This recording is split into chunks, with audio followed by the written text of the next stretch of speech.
بٹھا کر ایک صوتی اثرات بھی ہوتے ہیں نا سننے کے حوالے سے، پھر پرسنالٹی کا بھی کہ ان کو بٹھانا ہے، مجبوری ہوتی ہے. مگر کیا لڑکیوں کے تعداد میں لڑکے کم ہیں ٹیلی ویژن پر، اسکرین پر؟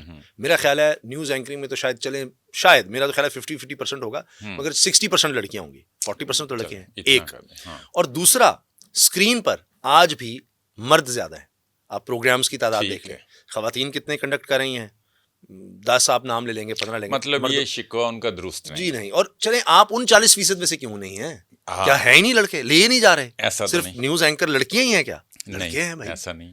پروگرام اینکرز تو زیادہ مرد ہیں، زیادہ مرد ہیں. کیونکہ خواتین کا یہ بھی ہوتا ہے کہ ایک تو ٹائم نکالنا، پھر بچوں کو ٹائم دینا بڑا مشکل ہو جاتا ہے. اور میں نے اپنی کئی کولیگز کے ساتھ یہ دیکھا ہے کہ کچھ نکل گئیں اس کام سے، بہت سی ایسی ہیں جس طرح عائشہ احتشام، ایک بہت سی ہماری دیکھیں اب کتنی اینکر دیر تھی. ہو گئی. جی وہ میرے خیال ہے امریکہ شفٹ ہو گئی ہیں، ان کے حالانکہ ہسبینڈ بھی لڑکیوں کا یہ بھی ہے، پھر ان کو گھرداری شروع ہو جاتی ہے، شادیاں ہو گئیں، پھر اس کے بعد سسرال اجازت دے نہ دے تو پھر اس دوران تو لڑکوں کو موقع مل سکتا ہے. لہٰذا یہ شکوہ درست نہیں ہے. لیکن یہ نئے آنے والوں کا ہے نا، وہ دیکھتے ہیں اچھا لڑکی سلیکٹ ہو گئی اور میں پیچھے رہ گیا.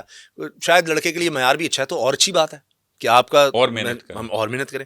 تو یہ میں اس ایکسکیوز کو یہ نہیں مانتا. اس کی وجہ یہی ہے کہ یہ تب کہا جائے جب لڑکے آٹے میں نمک کے برابر ہوں گے. 5% 10% نہیں.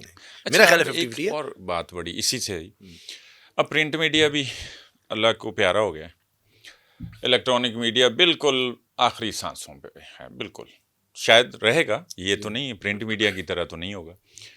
سوشل میڈیا چھا گیا ہے، لیکن سوشل میڈیا جو ہے اس میں کوئی نارمز ویلیوز، آپ پہلے ہی بات کر رہے تھے کہ اس میں ایکسنٹ کا کوئی مسئلہ نہیں، اردو کا کوئی مسئلہ نہیں. بس آپ نے بلکہ شاید جتنا آپ چرب زباں ہوں گے، اب سوشل میڈیا کا وہ معیار ہے، مے بی میں اس معیار پہ پورا نہ اتر سکوں، آئندہ بھی نہ پورا، چونکہ نہیں پریکٹس اور عادت نہیں ہے. اس سے بھی آگے وہ کہتے ہیں نا اس پہ مستضاد یہ کہ وائرل ہونے کے چکر میں پتہ نہیں کیا کیا کچھ کیا جا رہا ہے. حال میں کچھ چیزیں آئی ہیں سامنے، اس میں بہت ساری غیر اخلاقی چیزیں بھی ہیں، اس کو ہم ڈسکس نہیں کرتے. لیکن یہ وائرل ہونے نے کتنا نقصان پہنچایا ہے، کیا سمجھتے ہیں اس کو؟ پھر اس کی کیا ہم سد باب کیسے کر سکتے ہیں؟ بہت زیادہ نقصان دہ، کیونکہ اس بھیڑ چال میں پھر لوگوں کو یہ ہوتا ہے کہ ہم بھی یہی کام کریں گے تو ایک دم ہم رجسٹر ہوں گے، ہم وائرل ہو جائیں گے کریں گے. اچھا شوق ہے بڑا یہ. اگر آپ کو یاد ہو ایک دفعہ ایک اخبار شروع ہوا تھا اور اس میں پھر پارٹیوں کی تصاویر آنا شروع ہوئی تھیں اور اس طرح کے بڑے سکینڈلز وغیرہ اور سب، اور وہ ہاتھوں ہاتھ بکنا شروع ہوا. مگر پھر وہ ایک دم اپنی ویلیو کھو گیا. سسٹین نہیں کر پاتی وہ چیز. آپ شروع میں ہو جائیں گے لیکن اس کے بعد کب تک آپ سے بھی زیادہ کوئی بےہودہ آ جائے گا یا آپ کی عمر کا مجھے گا پیچھے ہو جائیں گے، وہ کوئی اور آ کر اس سے زیادہ گالیاں دینے لگ جائے، اس سے زیادہ لاؤڈ ہو جائے گا، اس سے زیادہ کوئی خراب کام کرنے لگا، نکل جائے گا. اور کچھ عرصے بعد لوگ آپ کو اس لحاظ سے کنسیڈر ہی نہیں کریں گے، کہیں آپ کو ڈسکس ہی نہیں کریں گے. کیا بتائیں گے کہ یار میں تو اس لڑکے کو یا لڑکی کو دیکھتا ہوں وہ بڑی اس طرح کی حرکتیں کرتا ہے یا کرتی ہے.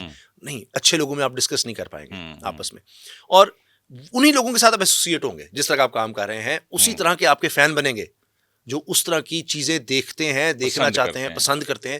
سوچیں آپ کس کمیونٹی میں رہ رہے ہوں گے، کیا آپ کچھ دے رہے ہوں گے، اور کیا ہم ان لوگوں کو ڈسکس کرتے ہیں اس لحاظ سے کہ جن کو ہم سٹینڈرڈ سیٹ کر لیں، یا ہماری ڈسکشن میں کتنے وہ نام آ گئے ہیں، نہیں آ پاتے.